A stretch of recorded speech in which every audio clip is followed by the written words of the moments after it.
This lesson is on writing to a file from a form. So we're going to use this form information. It's a grocery list. We've seen that before, but last time we just used the grocery lists to display the list back in the browser. This time we're going to keep the grocery list. We're going to write it out to a file on the hard drive.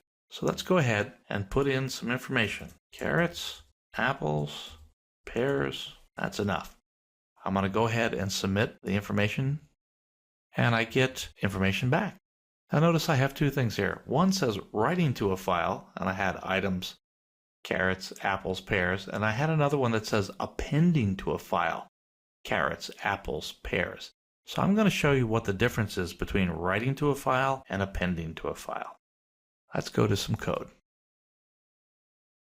Now, this is the HTML code. You've seen this kind of thing before. I've just got item 1, item 2, so forth down to item 7. Nothing else really going on there. So let's go on to the PHP code.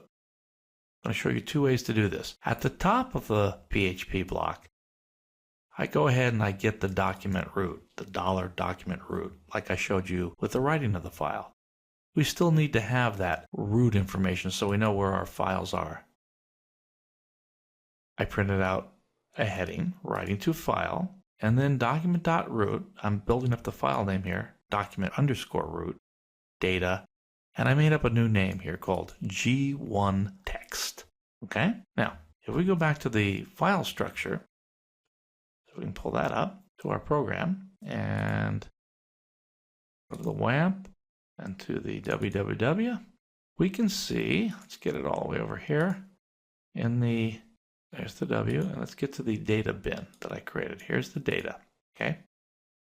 These files are here now. That file and that file were actually not here right before I ran the program. There was nothing. So one of the things to first know about this code is when you open a file name with the parameter W, little small w between single quotes, that's opening the file for writing. What it does is it looks at this file name, and if it doesn't exist on the hard drive, it writes it. It writes a blank and an empty one, and does that by default. Now, hopefully, our code is going to go put something in it right after that, but it'll create it for you if it's not already there. If it is there, and this is really important, it wipes it out. If you had a file there with 50,000 lines of information and you opened it with a W flag, goodbye 50,000 lines. Unless you're going to recreate them in this new program, but they're not there anymore. So be careful with the small w to write a file because it will overwrite the file.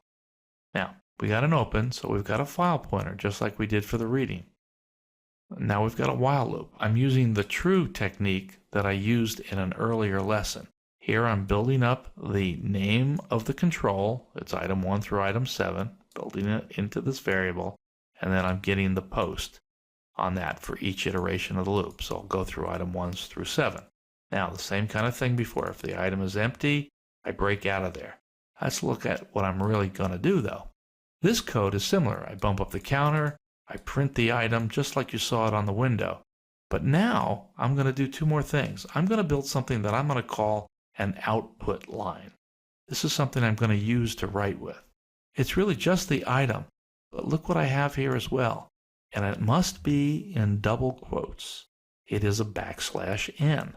That's a new line symbol.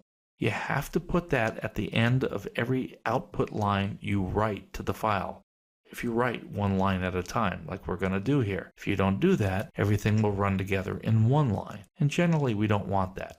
So the \n emulates us hitting the return key if we were just typing up a text file. And it'll make it work properly when we want to read it later. So, once we've built this output line, I now do an fwrite. So fwrite, you have to pass it the file pointer, comma, and then something to write. I could have put all of this in here, but I find this a little cleaner and easier to read. And some of these output lines get complicated, so it's kind of nice to break up the steps and to format your output line in a separate variable and then just pass that variable to the fwrite function. So each time we go through this loop, fwrite is going to write a single line to the file. When we're done with the loop, we'll close the file out, and we can do that with an fclose. and we just pass the pointer to it again. So now that's closed.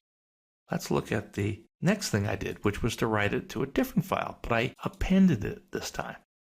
So I have the appending file. I don't have to get document root again. I did that at the top of the program, so it's still available to me. Now I'm going to write out glist_2.txt and put that in the file name. So let's look at this. I open the file name, and this time I pass a little a as a string. That's a flag that says to open the file for appending. It's going to keep adding data to the end of it. Now, if the file's not there, it will create an empty file for me. The a flag will do that, but it won't overwrite what's there. It'll simply add to the end of it, so we won't lose any data. So, same kind of thing before, set up a counter. Let's go down a bit. Same routine where we build up the name and we get the post and empty and break. And now, I'm printing this out on the window. I'm building my output line. Same exact thing as before. I'm writing the pointer, writing the output line. No difference. The big difference was this A. So let's take a look at these two files now. So in glist1, carrots, apples, pears. Good enough. glist2, carrots, apples, pears. Looks the same to me, but that's because we only ran this program once. Let's go back and run it again. I'm going to go back. I still have the data there again, so this time I'll add something else. Bananas. Submit the information. So it shows here that it's writing all those pieces of data out to the file. But let's look at the files again. glist1, carrots, apples, pears, bananas.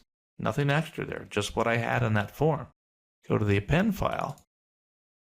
Now we have the original carrots, apples, and pears and the new carrots, apples, pears, and bananas. So it appended to the file. And that's a key difference, and it's important to know exactly what you want to do so you don't inadvertently overwrite something you didn't mean to overwrite. Back to the code briefly. Make sure in these while loops that you bump up and manage the counter by yourself, otherwise you're never going to hit this condition where the item is empty and you take the break out of the loop. Remember that an infinite loop will keep clocking in your browser, and that's a sign to close the browser and start looking for an infinite loop. That ends our lesson on writing to files.